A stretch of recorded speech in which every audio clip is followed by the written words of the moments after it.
malaikat berkata, Gabriel berkata, dan kamu harus menamai dia Yesus.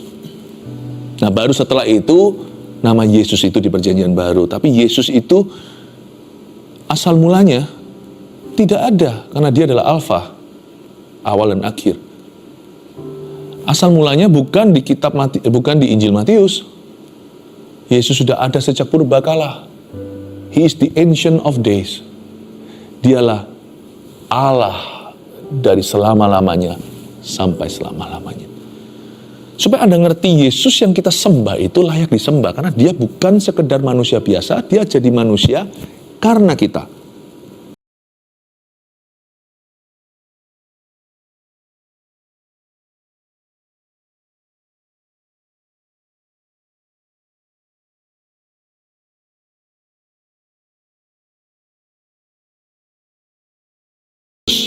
Sebagai Tuhan dan Juru Selamatnya.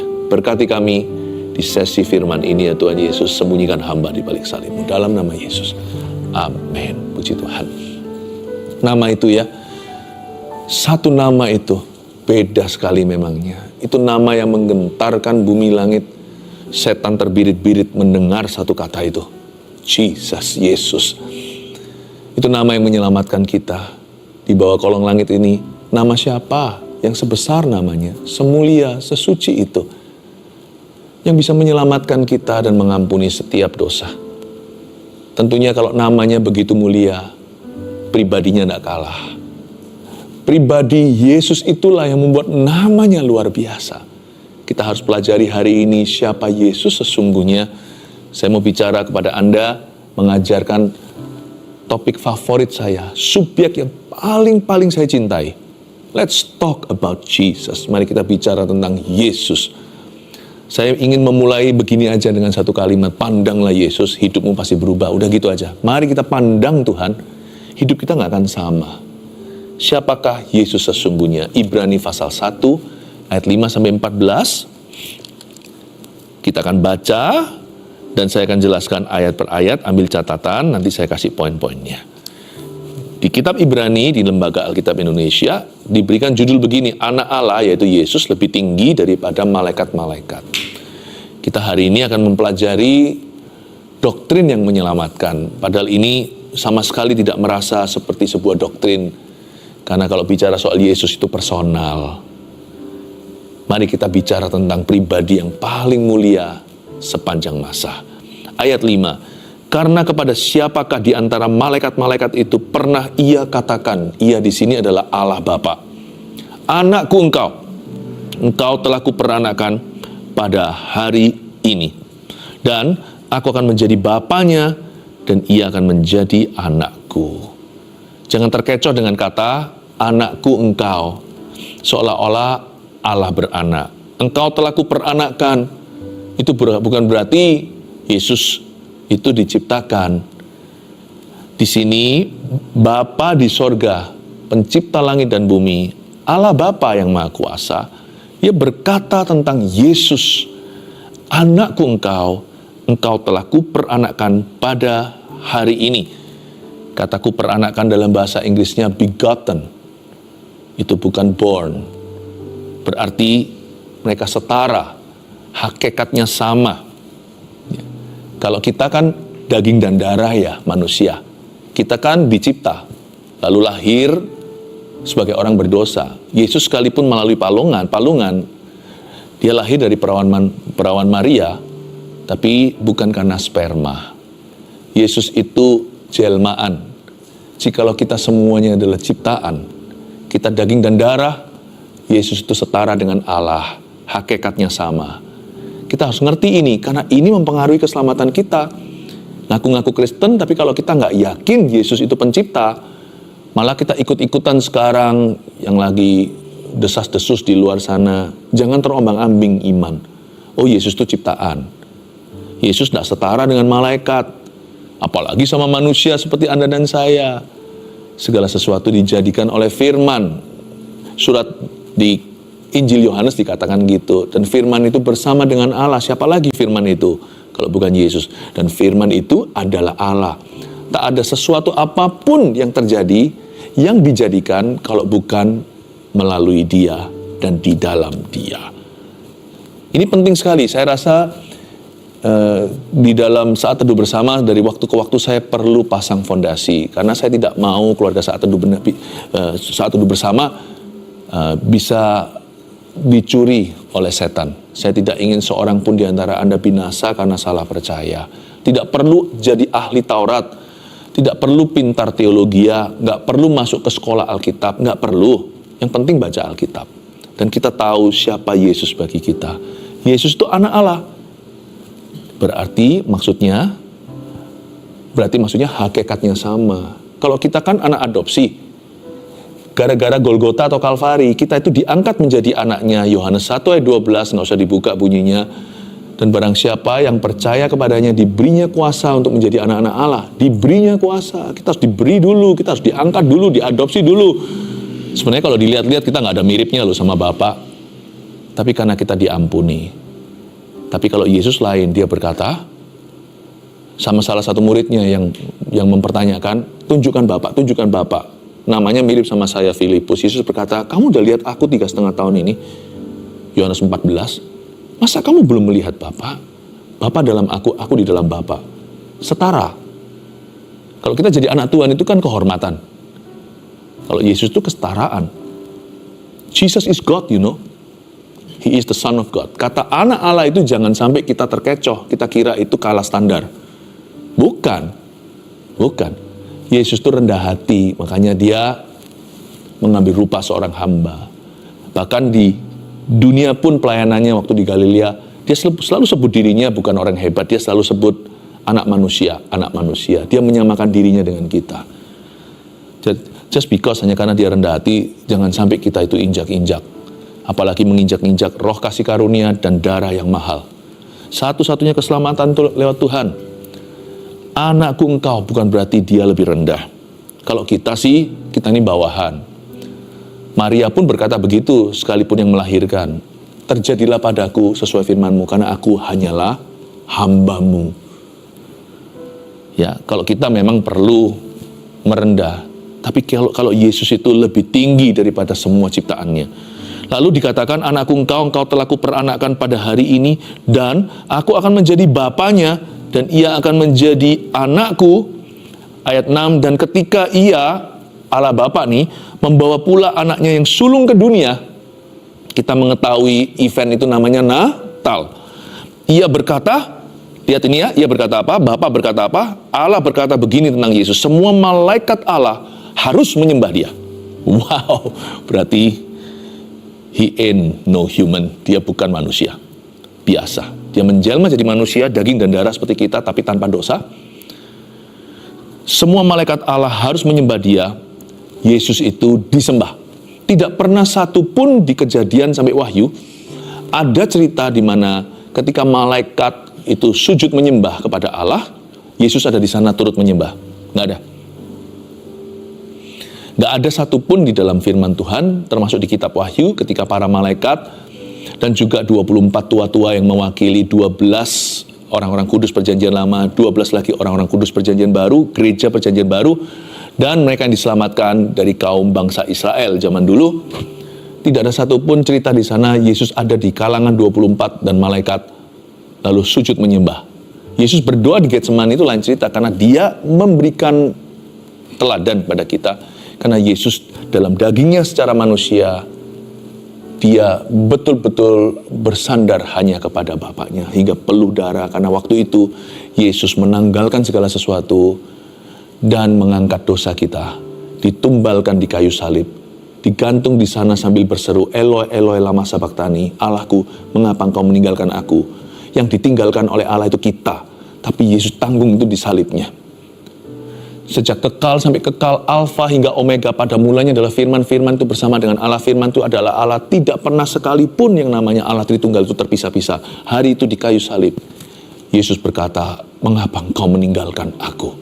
Karena dosa kita dipikulnya. Yesus tidak berdosa, dia pikul dosa kita.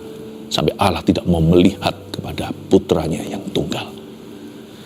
Saya ingin untuk Anda mengerti bahwa kalimat ini luar biasa. Semua malaikat harus menyembah dia, itu nggak pernah loh Allah berkata itu tentang seorang hamba Tuhan.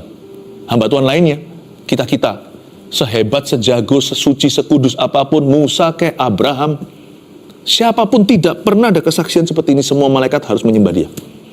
Bahkan jangankan semua malaikat, satu malaikat pun tidak boleh menyembahnya. Kita tahu di cerita kitab Wahyu, ketika ada satu malaikat, ketika Yohanes mendapat penglihatan lalu dapatkan visitasi ilahi, ada seorang malaikat, Gabriel atau malaikat yang lain contohnya, langsung dia sujud menyembah. Malaikat itu menolak dan berkata, jangan, aku hamba seperti kamu, sembahlah anak domba Allah, yaitu Yesus Kristus. Nggak ada satupun, baik orang-orang kudus maupun malaikatnya, yang boleh terima penyembahan. Hanya Yesus. Ayat 7, dan tentang malaikat-malaikat ia berkata, yang membuat malaikat-malaikatnya menjadi badai dan pelayan-pelayannya menjadi nyala api. Tetapi tentang anak ia berkata, tentang anak ini tentang Yesus, Allah Bapa berkata, tahtamu ya Allah, tetap untuk seterusnya dan selamanya. Dan tongkat kerajaanmu adalah tongkat kebenaran. Ayat 8, tetapi tentang anak, Allah Bapa berkata, tahtamu ya Allah, your throne, O God. Allah Bapa, Allah Putra, Allah Roh Kudus, ketiganya yang esa. Allah Bapa berfirman, tahtamu kepada Yesus Kristus yang kita kenal, Allah Putra itu, tahtamu ya Allah, your throne of God, O God. Jadi Allah Bapa menyebut Yesus sebagai Allah, menyebut Allah Putra sebagai Allah. Nggak mungkin Tuhan Allah Bapa pernah berkata demikian tentang seorang manusia biasa. Siapapun juga, apapun jasanya sama kerajaan sorga. Nggak peduli kalau sudah membangkitkan 1000 orang mati. Nggak pedulikan orangnya sesaleh apa. Nggak pedulikan orang itu dipakai secara luar biasa. Nggak pedulikan tingkat urapannya, nggak ada bedanya. Manusianya debu dan tanah. Hanya satu yang disebut oleh Allah Bapa. Tahtamu ya Allah. Tetap untuk selama-lamanya. Daud pun Tuhan tidak berkata demikian. Daud hanya berkata, keturunanmu nanti, keturunanmu akan duduk di tahta itu. Ayat 9, engkau mencintai keadilan dan membenci kefasikan. Sebab itu Allahmu telah mengurapi engkau dengan minyak sebagai tanda kesukaan melebihi teman-teman sekutumu. Ayat 9 bicara tentang the ministry of Jesus atau pelayanan Yesus. Yesus di sini disebut sebagai seseorang yang mencintai keadilan. Ini sifatnya Tuhan. Dia membenci kefasikan. Tuhan itu sangat mencintai kekudusan. Dan dia sangat benci dosa. Bukan pendosanya dia benci. Dia sangat benci perbuatan dosa. Jadi jangan mencobai Tuhan. Kalau kita sudah tahu kebenaran, kita harus segera membersihkan diri. Kita nggak bisa bersihkan diri sendiri. Datang dalam pertobatan, lalu habis itu minta tolong Roh Kudus untuk bawa kita pada kemenangan. Engkau mencintai keadilan, itu sifat Tuhan. Membenci kefasikan, itu sifatnya Yesus. Itu karakternya Tuhan. Sebab itu Allahmu telah mengurapi engkau dengan minyak sebagai tanda kesukaan, melebihi teman-teman sekutumu. Suatu pelajaran berharga bagi kita. Seperti Yesus guru, seperti Tuhan Yesus yang menjadi teladan. Bukankah Yesus berkata, akulah jalan, ayo kita ikuti dia. Dialah kebenaran dan dia hidup. Jaga kekudusan hari-hari ini. Apapun itu artinya dalam hidupmu, Anda semua yang mengikut Tuhan, kita semua itu pasti dituntun firman dan dituntun Roh Kudus secara pribadi. Apapun artinya bagi beberapa orang, itu berarti itu, bagi beberapa orang berarti hal yang lain lagi. Setiap kita itu pasti ada area kelemahan, area kejatuhan. Minta tolong sama Roh Kudus. Bukankah Yesus sudah mengalahkan semua? Mari kita menjaga kekudusan hari-hari ini, apalagi di akhir zaman. Agar supaya seperti Yesus kita diurapi secara luar biasa bagi kemuliaannya. Agar kita diurapi melebihi teman-teman sekutu kita. Akan ada perbedaan antara orang Kristen yang biasa atau orang Kristen yang hanyalah kulitan dengan orang Kristen yang sungguh-sungguh bayar harga. Jaga kekudusan ya. Karena hari-hari ke depan keluarga Saat Teduh bersama, Anda tidak akan hanya menulis permintaan permohonan doa, doakan saya, Anda pun akan bisa mendoakan orang lain dan mujizat akan terjadi. Jaga kekudusan, sebab Tuhan mau memakai keluarga Saat Teduh. Gak bisa selama-lamanya baby kan. Satu titik, saya harus tantang Anda untuk mengenal Tuhan lebih. Dan saya harus dorong Anda untuk melayani. Ada satu level tertentu di mana Tuhan mau bawa kita untuk dipakainya. Minyak sebagai tanda kesukaan melebihi teman-teman sekutu kita.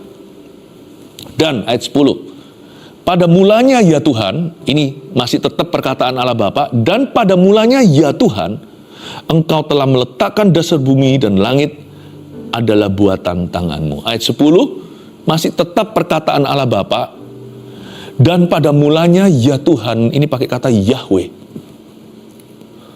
Pada mulanya waktu Yesus belum bernama Yesus, Allah Putra itu tetap adalah Allah. Pada mulanya adalah firman. Lihat itu, Alkitab tidak saling membatalkan, tapi saling meneguhkan. Ini Ibrani pasal pertama, meneguhkan Yohanes pasal ke-1. Pada mulanya adalah firman. Pada mulanya Lord, Tuhan atau Yahweh. Pada mulanya adalah firman. Firman itu adalah Allah. Bersama dengan Allah semua dijadikan oleh Dia. Yesus tidak diciptakan, sekalipun Dia menjelma sebagai manusia.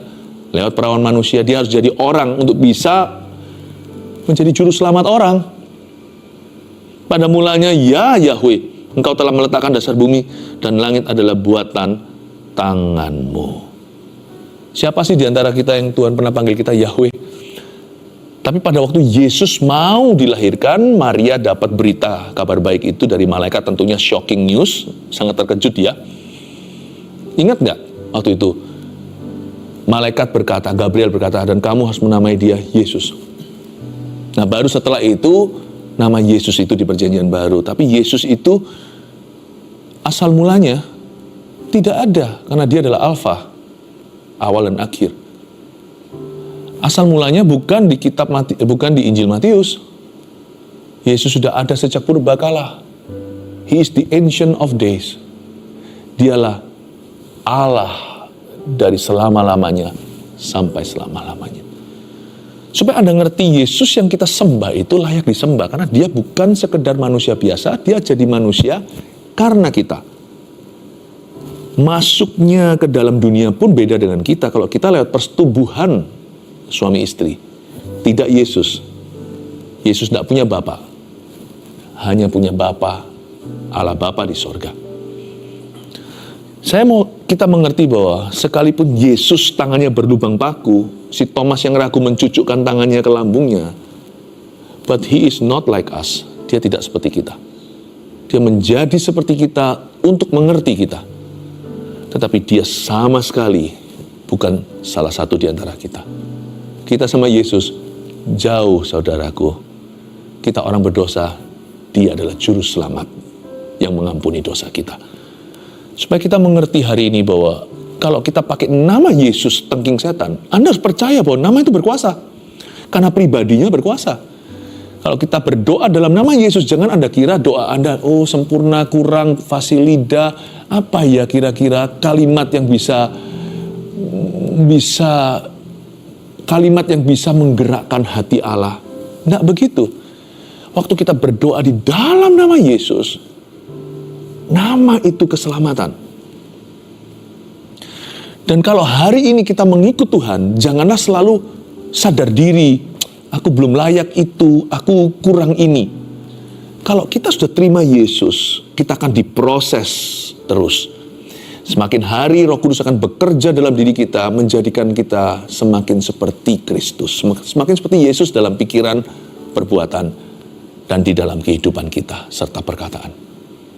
Namun demikian, Bapa tidak lagi melihat kita saja.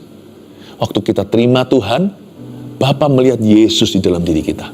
Kalau enggak, orang seperti Anda dan saya itu patut dihukum berkali-kali dan akhirnya masuk neraka. Apa sih yang Bapak lihat pada debu dan tanah seperti Anda dan saya?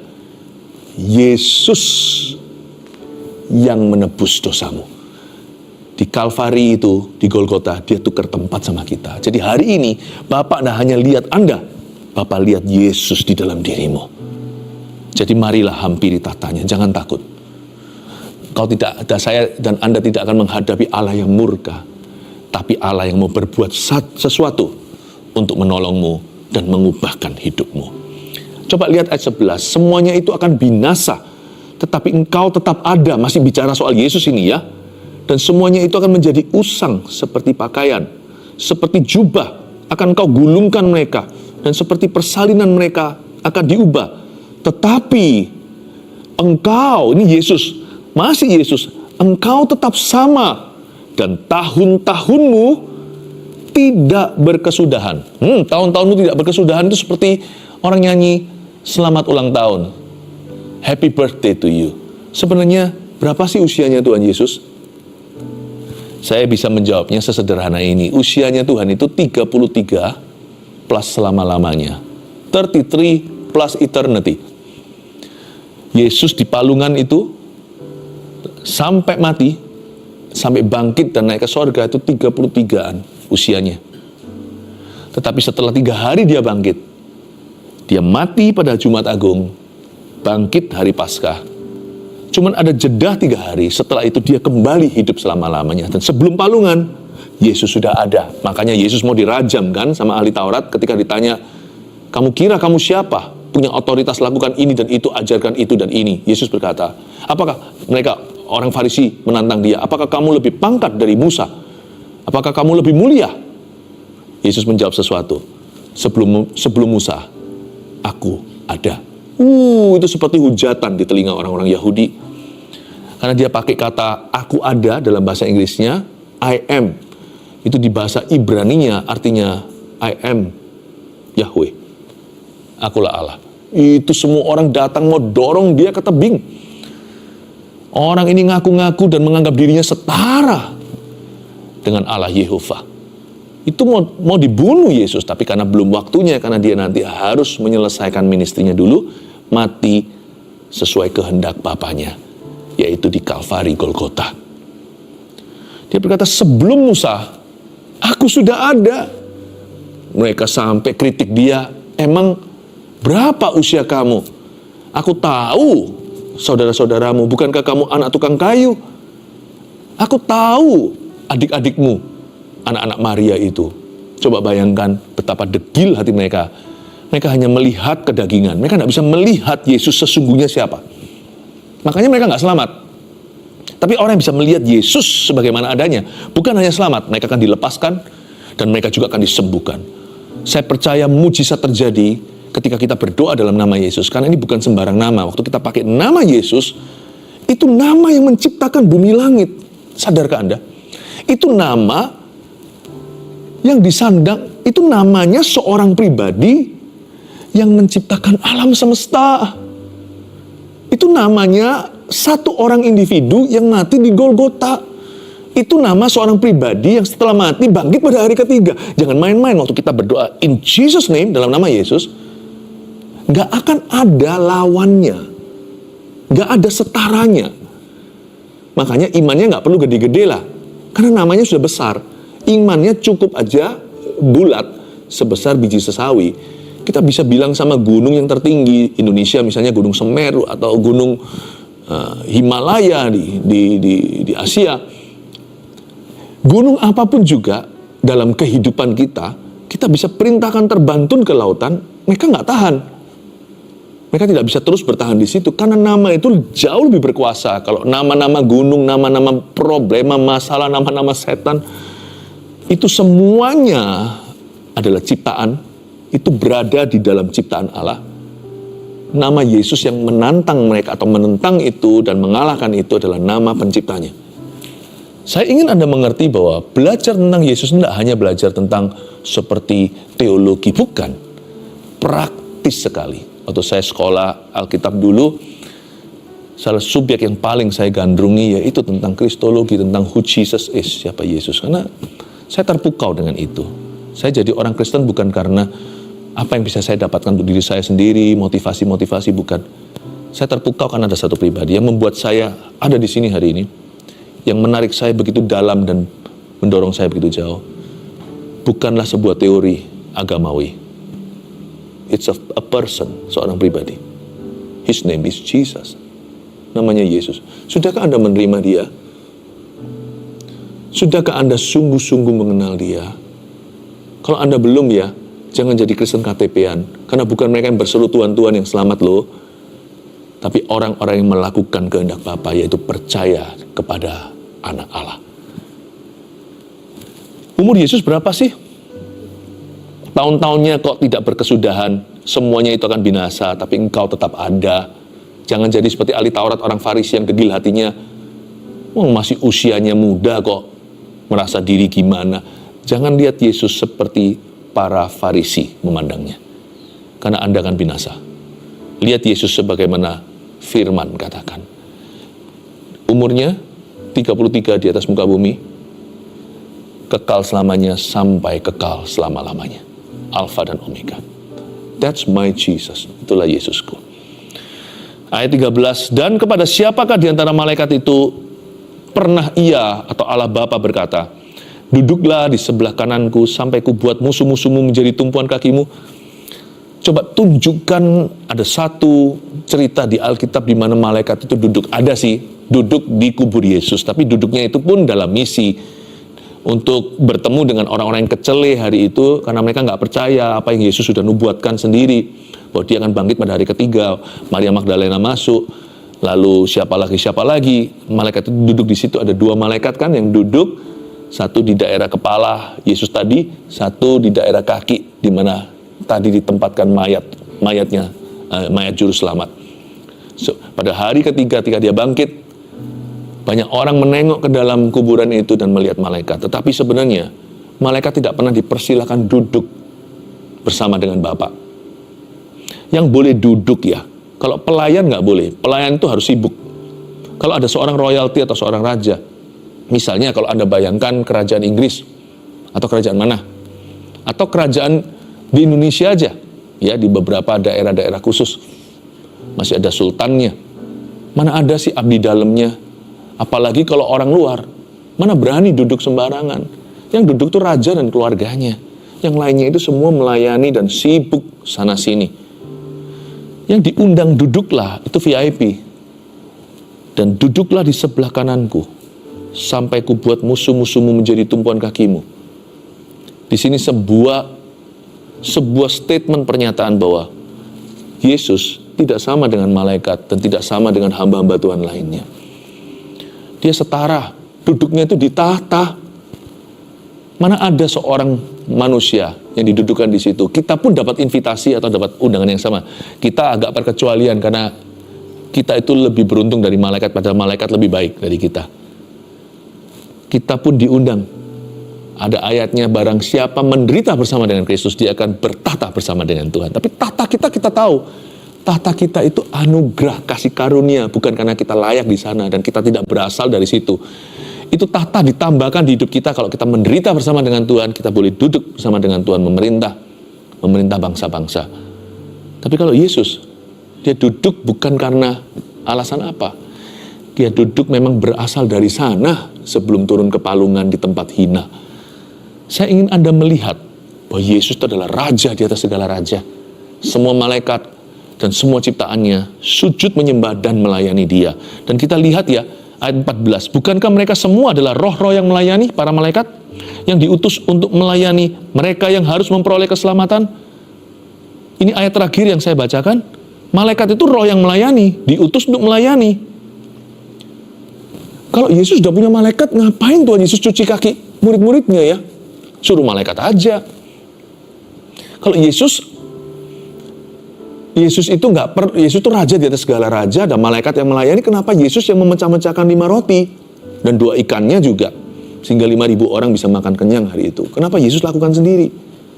Ini menunjukkan bahwa sang raja tidak harus melayani, tidak sepatutnya malahan, tapi dia cuci kaki murid-muridnya. Padahal yang disebut roh yang melayani itu malaikat. Ya sama-sama kita lah, kalau kita juga orang berdosa. Seharusnya kita ini dihukum untuk melayani selama-lamanya. Seharusnya kita ini diperbudak. Tapi Yesus itu mengeluhkan kita, mengasihi kita. Kok bisa ya? Malah dia suruh murid-muridnya duduk, dicuci satu-satu tuh refleksi kaki. Dibersihkan, dibasuh seperti itu. Wow! Saya sampai termenung-menung waktu saya baca ayat 14 ini. Itu berarti Yesus itu berarti hamba loh. Kalau Yesus saja kayak gitu, Malu kita kalau kita gengsi melayani. Kalau kita itu sok-sokan, kalau kita itu sombong, kita merasa sesuatu, kita merasa somebody, kita merasa punya, berpengaruh, berkedudukan, orang lain harus melayani, spirit of entitlement, perasaan berhak yang lain harus layani saya melulu. Saya rasa kita patut malu. Ternyata di ayat 14 ini yang harusnya mencuci kaki adalah malaikat. Kalau bisa sekalian aja, yang mati di kayu salib itu biar malaikat aja. Malaikat juga ada yang tidak berdosa kan? Kan 2/3 malaikat tidak terseret ke bawah, yang 1/3 yang terseret itu kan sama Lucifer, jadi roh jahat. Kok Yesus turun tangan sendiri? Pokoknya sepenting itu nggak bisa. Kalau itu untuk anak-anakku, ciptaanku termulia yaitu manusia, aku sendiri yang mati. Aku sendiri yang mati. Seperti seorang mama yang saking cintanya sama anaknya, nggak bisa. Saya tidak mau punya suster, aku sendiri yang jaga. Ada juga yang kayak begitu kan? Ada yang sampai bayar harga, aku sendiri yang memberi dia susu. Sekalipun ada yang namanya formula, aku kasih dia ASI. Kasih Tuhan itu seperti itu, aku turun sendiri. 3 poin sini untuk kita mengerti siapa Yesus sesungguhnya dan apa aplikasi. Aplikasi untuk kita saya sertakan. Nomor 1, Yesus itu anak Allah yang setara dengan Allah. Catat itu, sudah, jangan dinegosiasi. Kita harus menyembahnya, itu aplikasi. Ya. 2, Yesus itu kudus dan membenci dosa. Dia benci kefasikan, mencintai keadilan. Berarti kita harus menjaga kekudusan kita. Kenapa aku harus jaga hidup kudus? Kan besok nggak melayani. Kenapa aku harus menjaga kekudusan? Nggak ada orang yang melihat saya. Kita mau menjaga kekudusan karena dia yang memanggil kita itu kudus. Udah gitu aja, like father like son, jatuh nggak jauh dari pohonnya. 3, Yesus itu berhati hamba. Kita harus lemah lembut dan rendah hati seperti dirinya. Kalau enggak, malu sama Tuhan Yesus. Kita mesti rendah hati dan lemah lembut. Saya dorong keluarga Saat Teduh Bersama jadi orang di masyarakat, termasuk kalau melayani di gereja, dan juga jemaat GMS yang saya sangat kasihi. Kita harus ramah sama jemaat orang baru maupun orang lama. Dan kalau kita adalah jemaat yang dilayani, ramahlah kepada para pelayan Tuhan yang melayani Anda hari itu. Jangan merasa lebih berhak daripada yang lainnya. Jadi orang yang lemah lembut dan rendah hati, agar kita membuat Yesus bangga punya anak seperti kita. Haleluya. Kita menerima berkat dari Allah Bapa, Allah Putra, dan Allah Roh Kudus menyertai jemaatnya, keluarga Saat Teduh Bersama. Bawalah berkat ini di dalam nama Yesus. Haleluya. Amin.